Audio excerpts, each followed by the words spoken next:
Hi, I'm Alicia Toot from Music Blog Yeah, and I'm here with James from Vance Joy. How are you doing today? Good, thank you. Yeah, thanks for having me. Of course. So we know that you recently wrapped up the Riptide tour. How did that go over?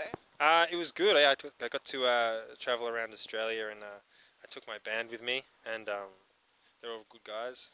And yeah, we did like 6 days straight at the end. Like we did Brisbane, Sydney, and then 3 shows in Melbourne, and we got to leave our stuff in the at the show, so it was good. Like just play your show, go home, come back, and yeah, I think the crowds were really energetic, and yeah, it was awesome.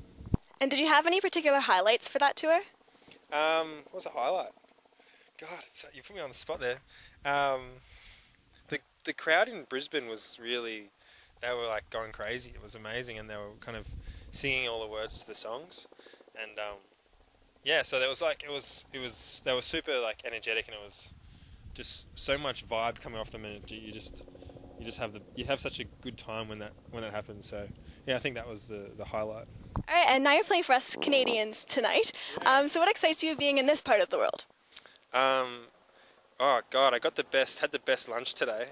It was at this Italian restaurant, and it was had these field mushrooms that were like sautéed and like baked and on top of greens and like balsamic vinegar. Yeah, that was really good, and I'm genuine. That was an amazing lunch because I've only been here for 24 hours, so like my experiences are limited, but the weather's amazing, and I don't know. I think there's like the film festival starts today, so I'm gonna like. I think hopefully someone said there's gonna be a function at the Drake Hotel, so I don't know. There's a lot to be excited about. Yeah. And then aside from TIFF Festival tonight, is there anything touristy that you plan on doing? I don't know.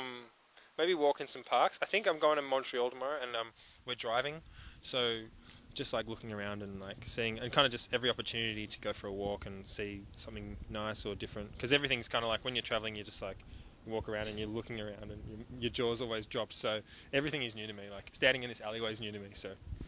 And then we have one last tour question for you. What are the best and worst parts of touring? The best parts meeting people, and like you're playing shows, and especially like you're going out, it's like say tonight playing to a crowd of people who are totally fresh and like kind of not really familiar with my music, just because we've just released music yesterday. And the worst part is just like not really like sleeping and like being grumpy, and like but that's alright. That's why I have a manager to like be angry at and stuff. All right, and now I just kind of want to get on to the music. I feel it's safe to say that God Loves You When You're Dancing is a very heartfelt EP, and it's very emotion-evoking. So I was just wondering, how do you feel the response has been since the release back in May?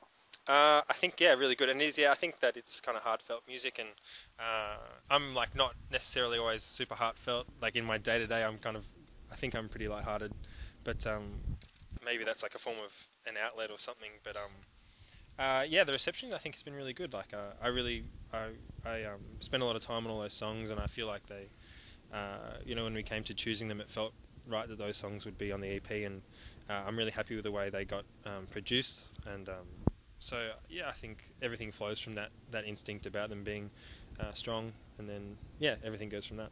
Well, I just wanted to let you know that EP is one of my favorite releases of the whole year so far. It's just like, I don't know how many times I've listened to it, and Riptide is actually, I realize, has just released over 900,000 views so on SoundCloud, so I just want to say congratulations on the success, because it is a great EP. Thank you so much. Thank you very much. Yeah. And then speaking of releases, I was just wondering, is there anything upcoming?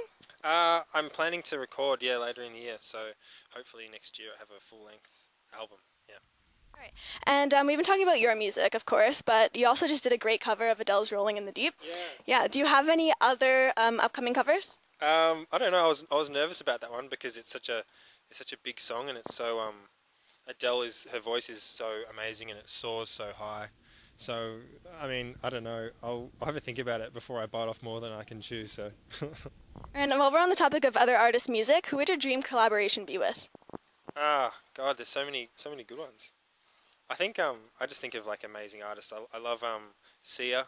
I love Arcade Fire, Bon Iver. They're all probably out of my league, so I don't know. Anyone who wants to work with me, I'll try. So, yeah. All right, now we're kind of getting into the more goofy part of the interview and more lighthearted. Cool. Get up. All right, so if you could have your music featured in any movie or film, what would it be? Movie. Maybe like I think I'm obsessed with Batman movies, but I don't know if it'd work. Like, my songs are kind of, I mean, heartfelt, but there's not really a room for that. I think that's all kind of like Hans Zimmer kind of hardcore sound effects. So I don't know. Maybe like, I don't know. Were we talking about movies that we could put our music in? I don't know. Just like a rom-com with Jennifer Aniston or something. That'll do. Yeah. Okay, perfect. And the last time we spoke, we asked you about the funniest thing to happen to you while on tour, and you said you almost got bit by a rattlesnake. Would you care to expand on that story? Yeah, I don't know how much I want to say. Like, it's pretty dark, this story. But I was out in near Joshua Tree, and yeah, I was gonna have some champagne, and my friend came running over, and there was like just a snake just there, and I thought it was the water system, and I heard this tss, and thought it was the watering sprinkler system or something. I don't know why there was a sprinkler system. Why I thought there would be a sprinkler system out in the middle of the desert, but and then I looked down, and there's this little head just popping up across just near the stairs, and yeah, and I was just like, it was just like, just a meter away from me, and it was ready to go, and I moved away, and it was okay. But that was as close to getting eaten by a snake. Not eaten, bitten, Okay, well, thank you for sharing the story. So for one last goofy and fun question, if you could create a law that everyone would have to follow, what would that be? I think being polite. It should be a politeness law. Yeah, that's about it, yeah. All right, perfect. And for the very last question of the interview, what's the best part of being Vance Joy? Best part of being Vance Joy? I guess you just get to make music and travel around, and people are probably nicer to me if they know that I play music, so that's probably a perk, yeah. All right, well, that last question wraps up the interview. Once again, I'm Alicia, too, from Music Blog Yeah, and this was our interview with Vance Joy. Thank you for talking to us today. Cheers.